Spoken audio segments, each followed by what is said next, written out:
Hey, boys and girls, welcome to another day with your host, Ranger Matt. I'm just all over the place, am I? That's what happens when you come from the old west and your horse just, leads you all over the place. You go all over the place. And my hat is going over the place. Okay, my John Wayne-ism is not working with this. How's everybody doing today? I got a very special guest on from the Disney canon, and I'm very excited about it. He worked on a lot of movies that were part of my childhood, and I'm thankful that he's here today. So I will introduce him in just 1 second, in just one moment. I do some of my best work in the summer, so be cool. Put a new box in the fridge. I'll keep summer foods tasty and smelling fresh. And I'll keep ice cream tasting great. Start summer with a new box of Arm & Hammer baking soda in the fridge and one in the freezer. Well, this week we have Ron Clements here. He was a part of Disney Studios for a number of years and did films such as Hercules, Little Mermaid, Aladdin, Princess and the Frog, and so forth. And he was a part of the Disney canon. If you remember my last channel, P.E. Slick Podcast, I had people on like Will Finn, Don Hahn, Nick Ranieri, and Gary Trosdale, many others. So I'm glad to have another guest on from the Disney pipeline, ladies and gentlemen. Mr. Ron Clements himself. How you doing, Ron? Doing good, Matt. Good to be here. Good to talk to you. Well, I'm glad that you're here, and I'm glad to have this Disney element with me because, as I mentioned, I spoke to a lot of different people from Disney, and it's part of my childhood. So I'm glad of this. What made you want to get into animation growing up? Well, it was actually the biggest thing. I mean, I drew a lot as a kid, and I liked animation. I liked cartoons, like most kids do. But the big event for me was when I was 9 years old. I'm from Sioux City, Iowa, originally, which is a relatively small city in the Midwest. And when I was 9 years old, I saw the Disney movie Pinocchio, and for whatever reason, that had a huge effect on me. I was kind of overwhelmed. I thought it was like the coolest thing I'd ever seen, and it was around then that I actually thought I would really like to work for Disney. I would really like to be an animator. Was my original goal to work at Disney, and from that point on, I kind of set that as a goal. I went to the library trying to find out as much as I could about animation, which at that time there wasn't a lot, but I did find out some things, and then I started. While I was in grade school, I think eighth grade, I had a paper route, and I used my paper route money to buy a little Super 8 movie camera that could actually shoot single frames a second. And then I started making little animated films and went on from there. That's awesome. And like what stands out as far as those early years as a kid, knowing that one day you was going to be a part of Disney's legacy and it was going to be a part of your culture. Well, I didn't know that I would, but I hoped I would. And I went about it kind of maybe not in a typical way, but there was no real route. A big thing that happened for me was while I was going to high school, when I was 15 years old, I actually got a part-time job at a local TV station, doing artwork, doing graphic art for the station, and actually got them interested in animation, and we did some animated commercials, and then and I didn't. This was before there was CalArt, which a lot of Disney talent came from CalArts once they started their animation program there. And I guess you've talked to some of those people, but I was there before that. But I made a film in Iowa. I made a 16 millimeter film at the TV station, sort of using their equipment, about Sherlock Holmes, called Shades of Sherlock Holmes, and that got some attention in Iowa. I did the voices. It was in color. I used cells. I did the whole deal. And someone from Los Angeles saw that film, and then I was able to get a job at Hanna-Barbera Studios, starting out, which they did things like the Flintstones and Huckleberry Hound and Yogi Bear, the Jetsons, And then I found out at Disney that they actually had a talent development program that they had started in the 70s. And I went to Disney. I showed them my film and some life drawing I had done. I had taken classes at Art Center out in Los Angeles and other drawing work. And I actually got accepted into the program. Hmm. I was 20 years old, and I started at Disney in January of 1974. Um, and I started at kind of what well the way I started, it was interesting what they had then. Just to back up a little bit, if people don't know this, I mean, Walt Disney died. I think I'm bad with dates, but I think he died in 64 or 66. I'm forgetting the date. it But was it was it was December of 1966. 66. Okay. And they almost were thinking that they might shut down animation at that point because a lot of the same people worked on the same films for years and years, even starting with Snow White and the Seven Dwarfs. A lot of some of the same people, like the Nine Old Men of Animation, were still there. They were getting into their retirement ages. They were in their 60s. And they weren't sure about keeping it going until the film Jungle Book was a much bigger success than they expected, and that encouraged the studio after Walt's death to maybe try to keep it going. But they hadn't really before that made a concerted effort to train new people for a long time, and now they did, and that's how this program that I got into started, where they were actually looking for young people about my age, and but you were brought in for like almost like a screen test. You were hired for 4 weeks, and had 4 weeks working with Eric Larson, great animator who was the head of the training program, one of the Nine Right. Old Men.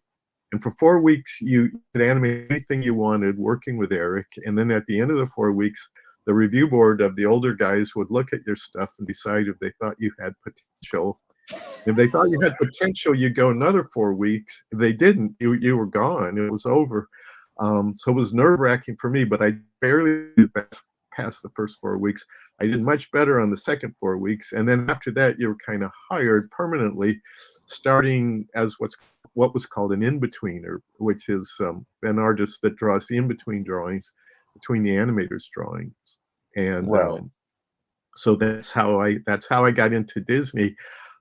Did not go to college. I sort of missed that. Originally, I intended to go to college, but I really there wasn't any school at that point that really taught anything that I thought would help me be an animator. So that's how it ended up. So when you came to Disney, was it doing when they was doing like the Rescuers or Robin Hood? Yeah, yeah. Actually, the first film that I worked on was a featurette called Winnie the Pooh and Tigger 2 that was in production when I started. And then The Rescuers was also going very early, still in early stages. The year before I was there was Robin Hood. I missed Robin Hood, but I continued to do personal tests, and I did a test with the character of Cruella de Vil that the review board liked a lot. They really liked that test, and after that test, Frank Thomas, who was one of the great of the Nine Old Men, he animated things like the dwarves in Snow White and Pinocchio and Bambi, and he did the spaghetti sequence in Lady and the Tramp and Captain Hook. And he asked me to work with him, and he was my mentor, and I worked with him as what was called an animation trainee. So that's how I learned animation, was working with Frank Thomas. I was part of the Rescuers. He had sequences in the Rescuers, and he would give me scenes in his sequences. I would work on them, and I would take them to him, and he would show me how to make them better. And working up to the point where eventually I got more like I didn't need as much of Frank's help, and then I was promoted to animator on the Rescuers. So I became an animator on the Rescuers. And working with Frank was just a great experience, an unbelievable opportunity. And I went for that. I was an animator on Pete's Dragon, the original Pete's Dragon, Right. back in the 70s. It was remade as a live action film. And then the Fox and the Hound, I became a supervising animator on the Fox and the Hound. I started with Big Mama, the Pearl Bailey character in Fox and the Hound. But at a certain point, I felt like she was outside the story so much, just sort of commenting on things. I switched. I worked. I think I did different. I did work mostly on the adult copper. I did scenes with the widow and the fox too. But I really, at that point, even though I had always wanted to be an animator, and I had aspired to that, and I had become an animator, it was like a dream come true. I started to get more interested in story, and I actually started at a certain point feeling like I wanted to move out of animation and into story, particularly on the movie The Black Cauldron, because I was very excited about the books. I had read the books, and this seemed like I love fantasy. I've always loved fantasy, and this seemed like a great sort of epic fantasy. So it took a while. They really wanted me to study animation, but they finally let me go into story, and I did story work in the Black Cauldron for about a year. It was actually a tough period. It didn't work out as well as I'd hoped, and I had ideas in my head that the directors of that film kind of had different ideas, and I was eventually taken off that film. But good thing that really happened on the Black Cauldron was that I worked fairly closely with John Musker, who was a CalArts. John Musker went to CalArts. He was part of the first class at CalArts with John Lasseter and Brad Bird and other great people. And then I think Tim Burton was in the class right under them, and Chris Buck. So, and John and I, he's from the Midwest too. He's from Chicago, and we get along well. And it seemed like, all right, and he was actually a director on the Black Cauldron. Studio management had pushed for him to be a director, but he was also doing story work. I was doing story work. It seemed like we shared a lot of the same ideas, but our ideas were not shared by the three directors who were the other three directors on the movie. But yeah, that's kind of where John and I sort of bonded. What was on the Black Cauldron, even though we had a little bit more of a negative experience than we might have hoped. And then I actually pitched a project during the Black Cauldron. I pitched because I was a Sherlock Holmes fan. I had made a Sherlock Holmes film. That's how I got in. I had seen these books actually during The Rescuers called Basil of Baker Street. Basil of Baker Street was about a sort of mouse version of Sherlock Holmes, who lived in a miniature mouse world that kind of paralleled the world of Sherlock Holmes. And I thought, I was a big Disney animation fan, a big Sherlock Holmes fan. I thought this might be a way of doing Sherlock Holmes in Disney animation. So I pitched that during the Black Cauldron to Joe Hale, who was the producer, who pitched it to Ron Miller, who liked the idea. And then at that time it was called Basil of Baker Street, and it moved into development at that point. And then I went on to that, and John went on to that, and Bernie Mattinson went on to that after he finished Mickey's Christmas Carol. And I did a lot of story work on that, and then I became a director on that. And then but the big thing that happened during then was and I actually pitched there was a big change at Disney that happened at that time that probably you know about, where Ron Miller, who was a Disney son-in-law, who had been our boss since I started, he suddenly left during a kind of tumultuous period where there was the possibility of a corporate takeover. A corporate raider named Saul Steinberg was trying to take over the company. If he had taken it over, it would have been disastrous. I think the plan was that he was going to split up all the assets, sell the park, sell the film library. I mean, it would have been terrible. But Roy Disney Jr., who was Roy Disney's son-in-law, who had left the studio, came back to the studio after Ron Miller left, and then he brought in Michael Eisner and Jeffrey and Frank Wells and Jeffrey Katzenberg, and everything changed at Disney. For me, it was a great opportunity because Michael Eisner had this brainstorming technique called the Gong Show, where he would get a lot of the creative people together, story people and directors, to pitch new ideas. And at that first Disney Gong Show with Michael Eisner, and Jeffrey Katzenberg and Roy Disney. I pitched The Little Mermaid, and it went it went into development, and then and then this was while John and I even were just kind of working on Basil of Baker Street. After Basil of Baker Street, we moved on to write the screenplay for The Little Mermaid. Right. You know, I gotta say, you can comment if you want, but you and John, your friendship over those years was dynamic, and a lot of great work came from y'all. In a lot of ways, y'all were like the next Frank and Ali, in a way, because y'all just had that perfect team connection and spirit in a way, like y'all were brothers, you know. Yeah, and then certainly with Frank and Ollie, because I worked with Frank, but I knew Ollie really well, and their offices were right next to each other, so I saw that a lot. Yeah, with John and I, we're the same age, and we're both from the Wow. Midwest, and it's like we read a lot of the same comic books growing up. We watched a lot of the same TV shows and movies, had similar tastes, and it just worked well. We worked together on The Great Mouse Detective, but we had our own sequences in that. We were sequence directors actually, and worked on different sequences.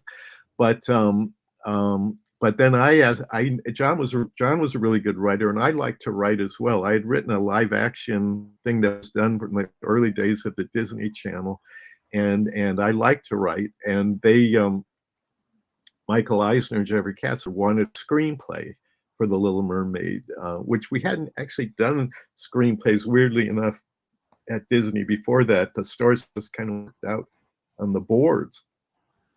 But they had to see a screenplay. Nothing would get sort of greenlit without a screenplay. And originally, a very talented writer named Michael Christopher, Pulitzer Prize winner, was brought on to write The Little Mermaid. And he actually pulled out. We had some meetings with him. He pulled out because he thought his take would be too dark. So I went to John and I said, and I think it would have been too dark actually from things he said. I went to John and I said, would you be interested in collaborating on writing a screenplay? And he was. And we pitched that idea to our boss, Peter Schneider, and he said, fine. And so our first real collaboration was in writing that script. We actually, before that, we met with Howard Ashman. Before we wrote the script, we had written like a 12-page treatment, and then we learned that Howard Ashman had been brought on to write the songs. That was not our choice. That was Jerry Katzenberg, who Howard Ashman had been recommended by David Geffen. But we loved the idea because we love Little Shop of Horrors. We'd both seen it independently. We'd seen it at the Westwood Playhouse, and so we were excited. And we before Great Mouse Detective came out, we flew to New York and met with Howard for 2 days, and kind of had our treatment, which he had read and he had ideas, and we went over kind of spotting the songs of how they would work and tell the story. And Howard was brilliant, very talented writer and actor, and we came out of that with a very solid approach. And then he left to direct the Broadway show Smile, working with Marvin Hamlish, and we went on to write the script. And Jeffrey loved the script. Jeffrey Katzenberg loved the script, so it got greenlit. Everything just kind of miraculously fell into place. Howard actually didn't get along with Marvin Hamlish all that well on Smile, so he originally Marvin Hamlish was going to write the music for The Little Mermaid, but they didn't get along. So Alan Menken, who had written with him on Little Shop of Horrors, he wanted him to work. We love Little Shop, so we were glad with that. We met again with Howard and Alan for the first time. This was like a few months after Great Mouse had come out in theaters, Great Mouse Detective, and they had written the first song for the movie, Part of Your World. We were in Howard's condo in Soho, or a townhouse in Soho that he owned, and that was a very memorable evening when they played that song. That was the first song that they wrote. And Alan played the piano and Howard sang it, and then relocated to Los Angeles for a few months and wrote all the other songs in our sort of crummy building that we had exiled to We had left the animation building in Burbank, and we had been exiled to kind of this warehouse in Glendale near Walt Disney Imagineering. And But they had a little office there, a room set up with a lot of musical equipment. They wrote all the other songs there, and it was a great. It was just, I mean, it doesn't really seem that long ago to me, but of course it was a long time ago. But it was a great experience. We're working on that movie and working with Howard and Alan, working with John, and working with kind of new generation, I would say. Little Mermaid was really the first film that none of the older animators really, I mean, they had retired, some had died, and it was all kind of this new eager group of people. Most of John and I were still in our early 30s when we started that movie, and we were two of the oldest guys on that movie. Most of the staff was a lot younger than we were, and everybody was just sort of anxious to prove themselves and do something, to hopefully do something that would stand the test of time. Right. Well, I will say, going back a bit, The Great Mouse Detective was one of my favorites, still is, and I always will wonder would a sequel ever had came from that, because the story was told so good and crisp that if a sequel or a series would have came out of Basil, because it was so well put, and it would have been interesting to see if Basil or Baker Street title would have stayed versus The Great Mouse Detective. Well, yeah, It I was a mean, great we all, movie. yeah, we that was a really fun film to do, and really fun again working with John, working with Bernie and Dave Michener, the other director.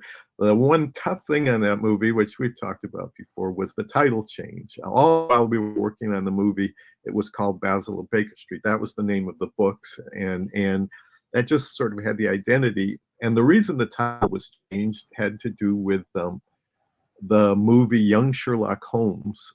If you remember that movie, um, Steve Spielberg was involved with it, I think, and it was directed by Barry Levinson, and it was a movie that Jeffrey Katz had been very involved with at Paramount before he came to Disney.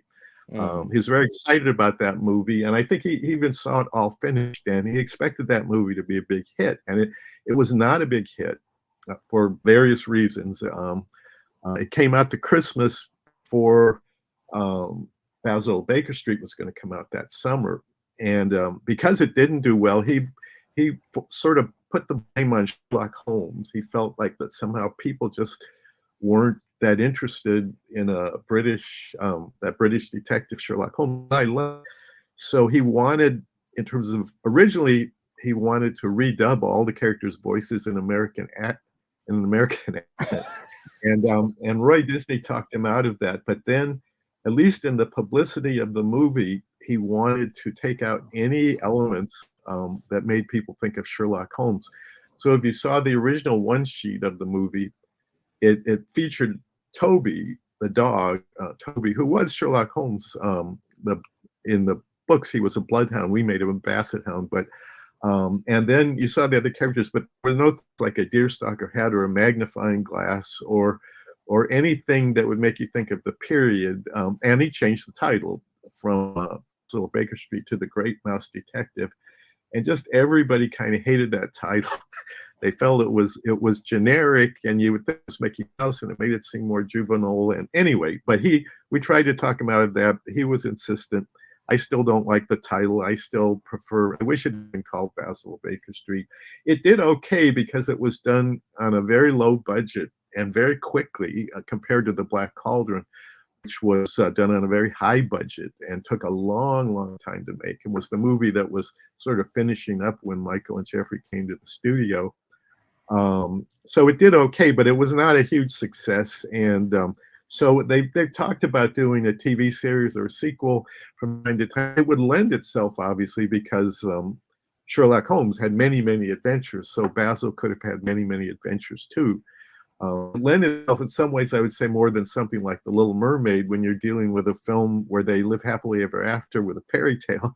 It's that's a little trickier to make sequels, but they tended more to make those video sequels of the big hits rather than things that would necessarily lend themselves.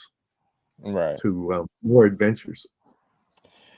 So what's something that stood out to you when by the time y'all got to Aladdin? I know Howard was involved with that project, and unfortunately we lost him in '91 while that was in production and Beauty and the Beast was wrapping up. What stood out to you about Aladdin? I mean, the Aladdin was actually Howard's idea originally. Howard had pitched that idea during Little Mermaid, and it was put into development, and we were not involved with it at that time. Um, the two things that happened, that Beauty and the Beast was kind of in trouble. It had had a different director originally, and Jeffrey was very unhappy with the movie.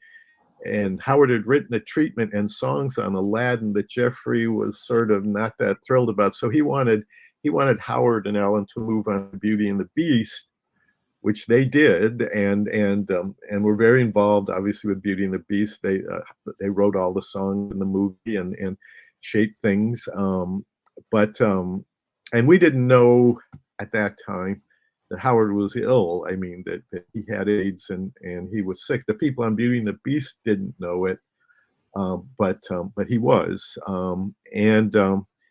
We actually, when we finished Little Mermaid, we had a choice.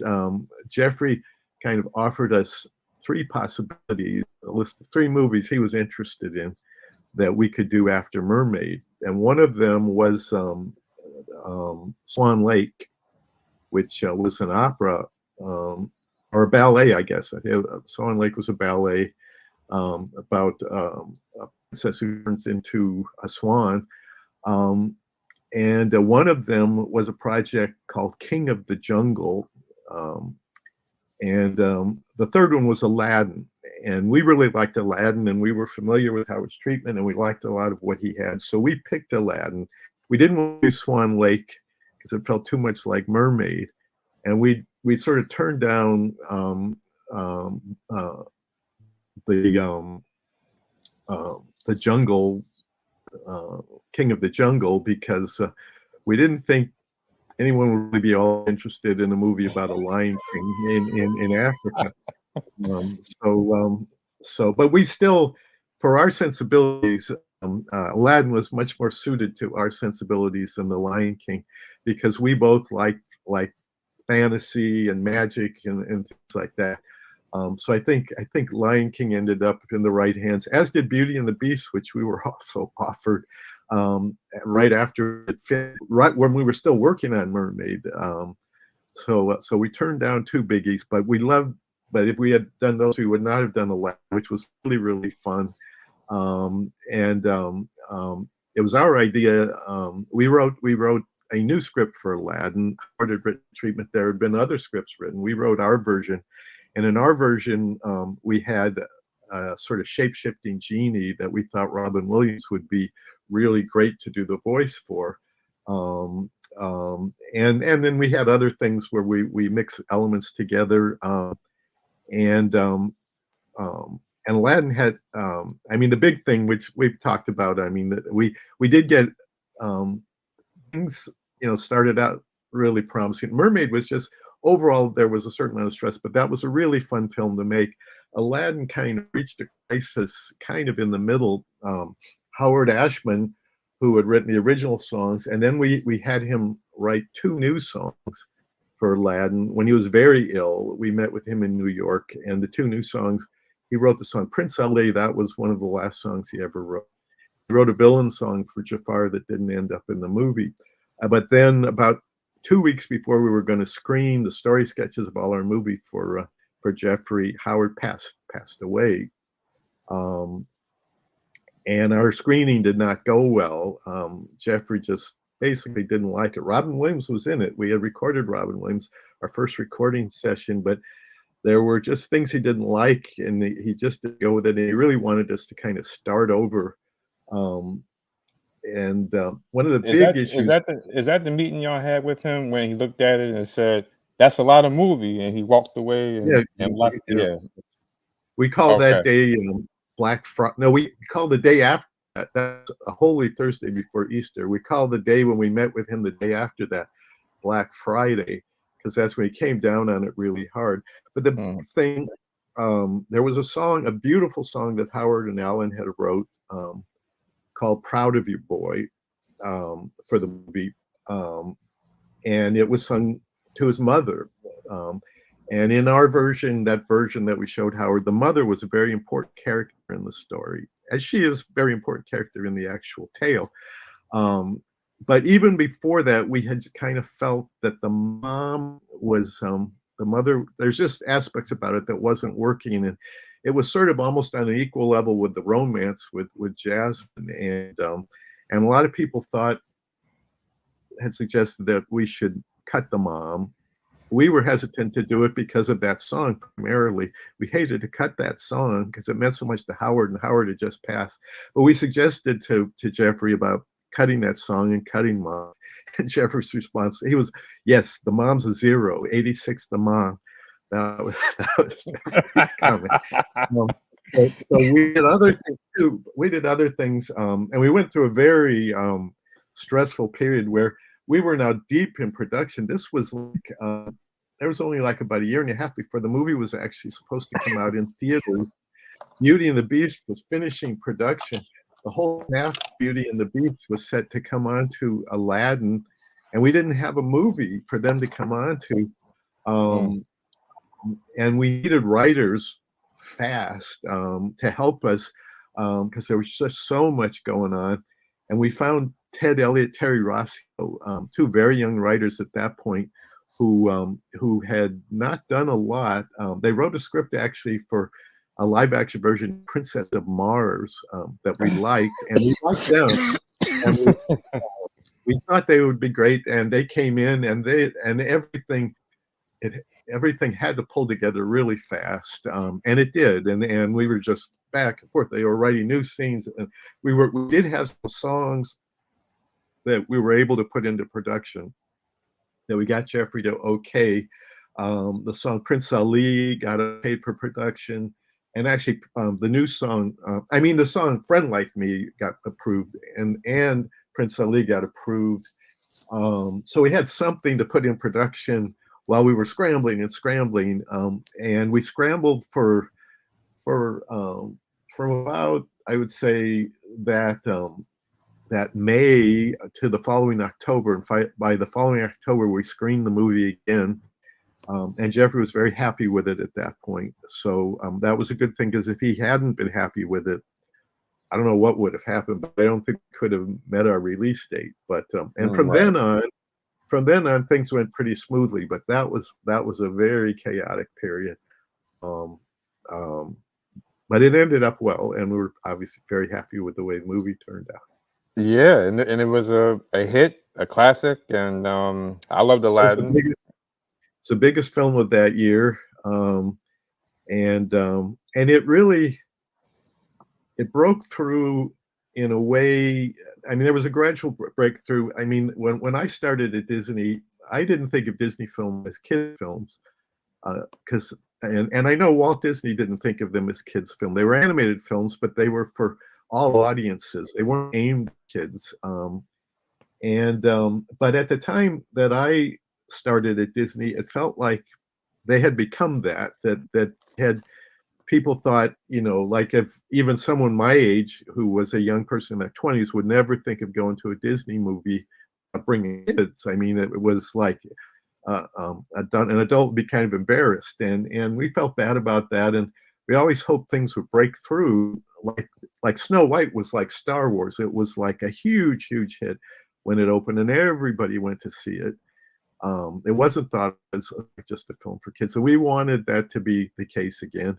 And Mermaid, I think, I think several things. Roger Rabbit broke through for Mermaid, and then Mermaid really broke through. It became a date movie, and Beauty and the Beast broke through more than that. But Aladdin, I think, maybe primarily because of Robin Williams, really broke through. That it became, I guess, what they call now a 4-quadrant movie. That it was a movie that everybody went to see, and you didn't need to have kids or be with kids. Everybody just went to see it, and because of the comedy and everything. So that was that was really exciting. And then, of course, Lion King, then, which we were not involved with, came out after 11, and that even broke through further. It was like that became a phenomenon.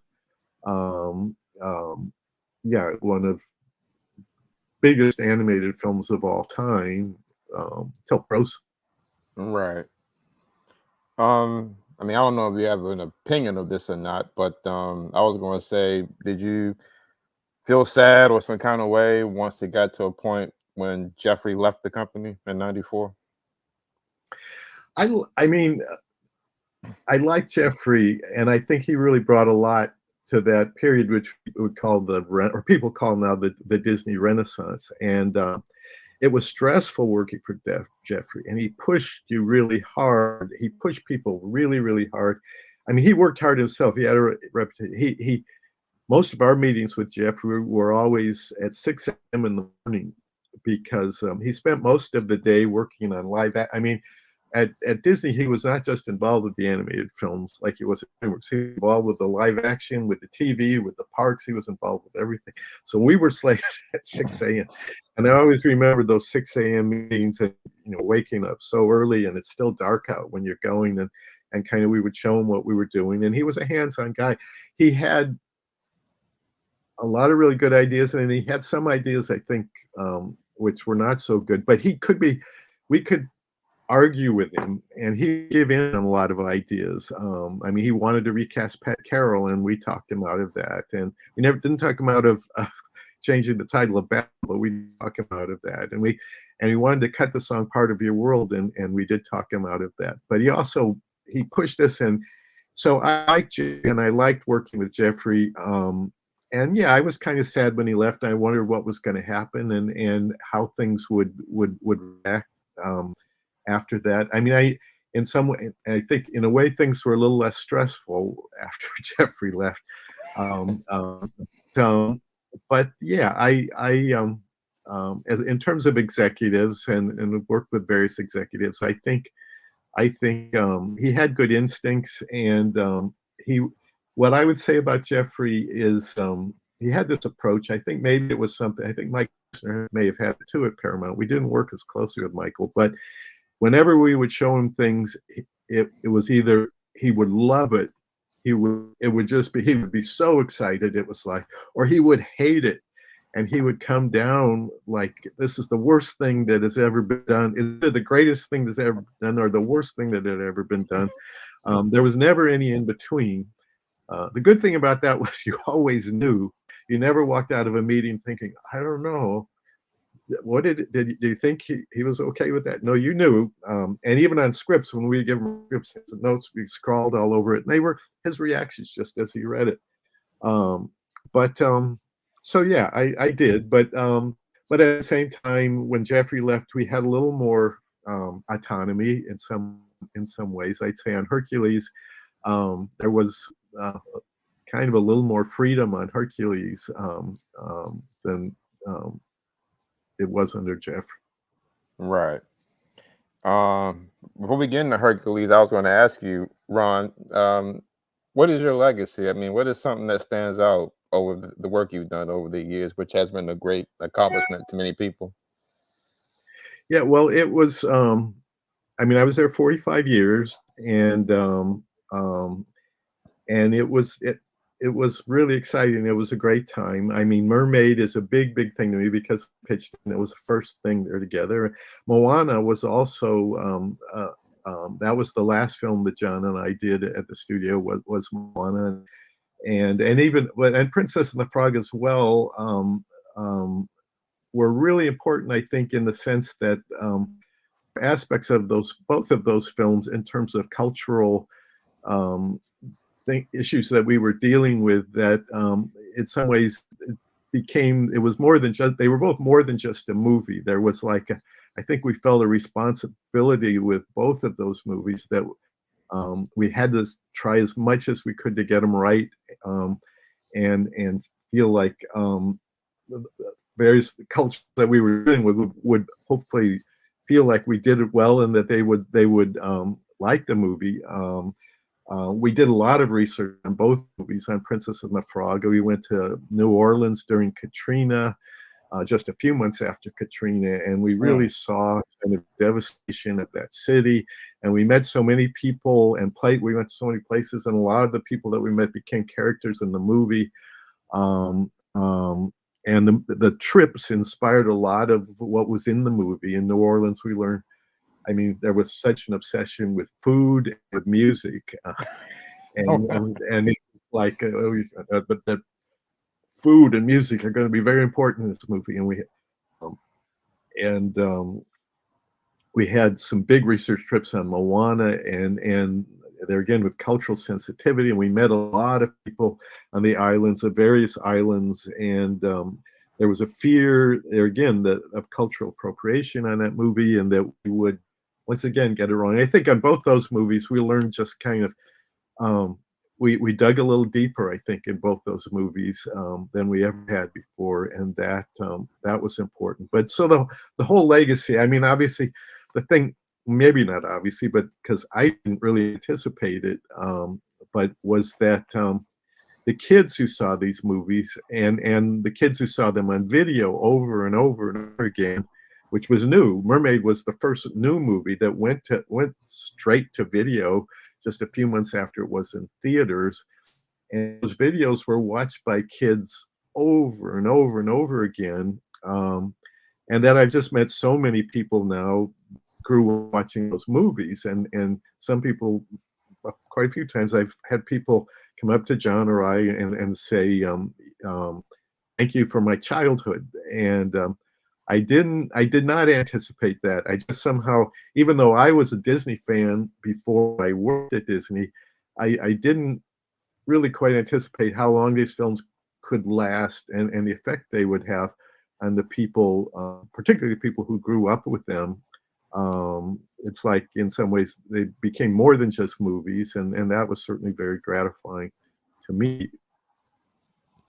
Do you or both you and John, because of the documentary era we in, do you or you and John have plans to do a documentary on your life?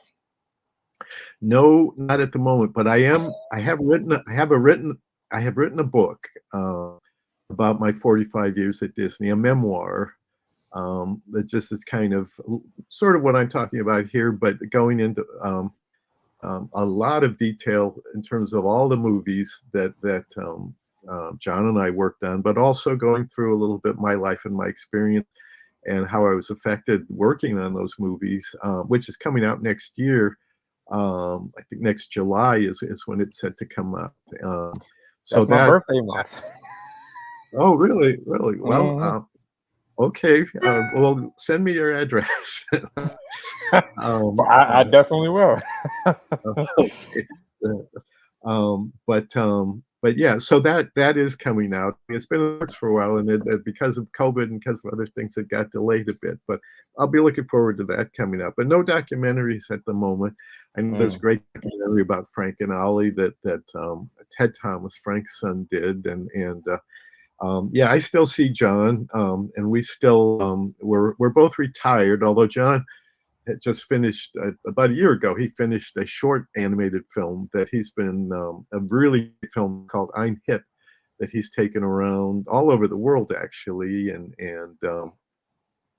um, we still talk and a few things, and we've had a few things going on, but I've enjoyed retirement. I generally enjoyed that, and it's been interesting.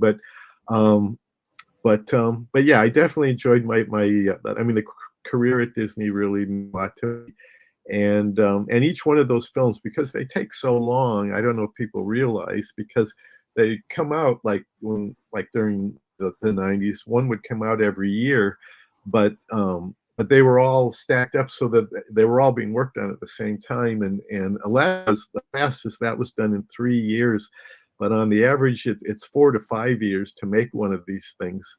So Right. it's a big chunk of your life, and you can sort of uh, relate to like this part of your life in terms of all the stuff that happened while you were working on that particular movie. Right. Um, I was going to say about Hercules. It was another one of my favorites. It was a classic.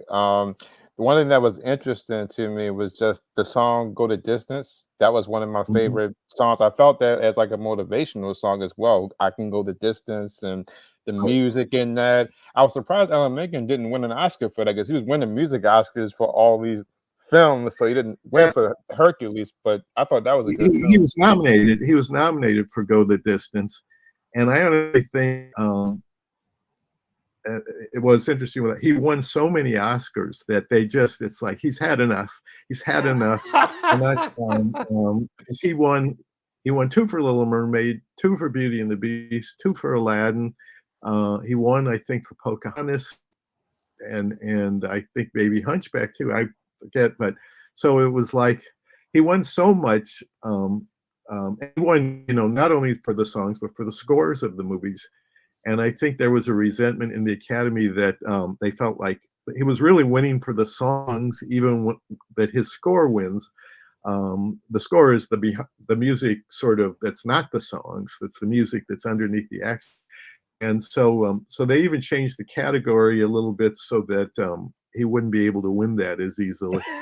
Uh, but yeah, that's a great song. It was not the first song, interestingly enough, that was written for that part of the movie. There was an earlier song, very beautiful song, which you can see on YouTube. I think you can look it up on YouTube. It's a song called "Shooting Star," I think, that young Hercules sings, and it was a great song. And I think if I'm remembering right, it was Alan who felt at a certain point that he had written the wrong song, that it was just a little too soft, even though it was a beautiful song. And both songs were sung by Roger Bart, who was the singing voice of young Hercules, who's a great Broadway actor and has done a lot of television as well, Desperate Housewives and other things. But he so they rewrote the song. They wrote "Go the Distance," and I think he was right. I think "Go the Distance" was really a better song for Hercules and for what he was up against. And it was really about. I mean, the big thing about Hercules in the Greek myths was that he just kept going.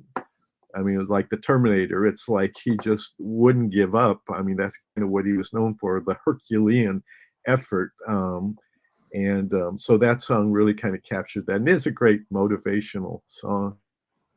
Yes, it is, and Hercules is a great motivational film as well. And I have to say too, y'all did great casting Danny DeVito in the movie. Yeah, we kind of wrote that part for Danny DeVito. It just seemed like we pretty much early on felt like we got to have a satyr in this movie. And then we had the idea of and we also wanted Hercules to have kind of a mentor, like a sort of like a fight trainer, like almost like Burgess Meredith in Rocky. And then we thought we put the two together, and well, this trainer will be this little satyr who was is had a dream and then kind of get up on his dreams, and it just seemed like Danny DeVito would be right for that. We auditioned other actors, which we usually do, but then we met Danny on the set of Matilda. Yeah, he was directing Matilda at the time, and he's a great character, really fun guy, and did a good job. Yeah. And he was nervous about the singing, interesting enough. He had a big song, and I think we and he's Italian. He's got to be able to sing, but he was nervous about it. But he worked with the singing coach who worked with him on that song and got him there. Yeah. The last thing I was going to get into with you was Princess and the Frog. I haven't fully seen the whole film, but from what I've seen, it is great. I love the story, and I also admire that you and John was able to do it in the 2D movie since the tradition of 3D was taken over, and it was like because I mean I do like Toy Story and all that with 3D that came with it, but 2D I always felt was the heart of animation, and I'm glad y'all was able to pull that off with 2D animation. Yeah, we were glad too. We had to. I mean, I don't think people realize that after that, when we started Princess and the Frog, which was when John Lasseter and Ed Catmull came to Disney during that period. But there had been a period for quite a while where hand-drawn animation was gone from Disney. The last hand-drawn film that came out was probably Home on the Range, but the actual people, everything, it had ended, and the decision had been made to ended long before that. So when we pitched Princess and the Frog as a hand-drawn film, and John liked that idea, we had to build it all back up again. All those people were gone. We had to rebuild hand-drawn again, and bring a lot of those talented people back.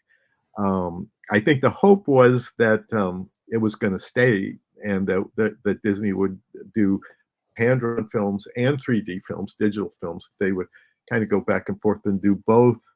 Princess and the Frog was successful. It did make money, but it did not make enough money compared to the digital films to convince Disney that it was kind of worth it, which was disappointing. We had there was a thing that hit us a little bit. Not that there's a lot of reasons, I think, but Avatar opened about a week after Princess and the Frog. The head of marketing at that time that we met with told us that they weren't worried about Avatar at the time. That word on the street was Avatar was not really kind of coming together, and that wasn't going to be something we should be afraid of. And then it became like the biggest movie of all time.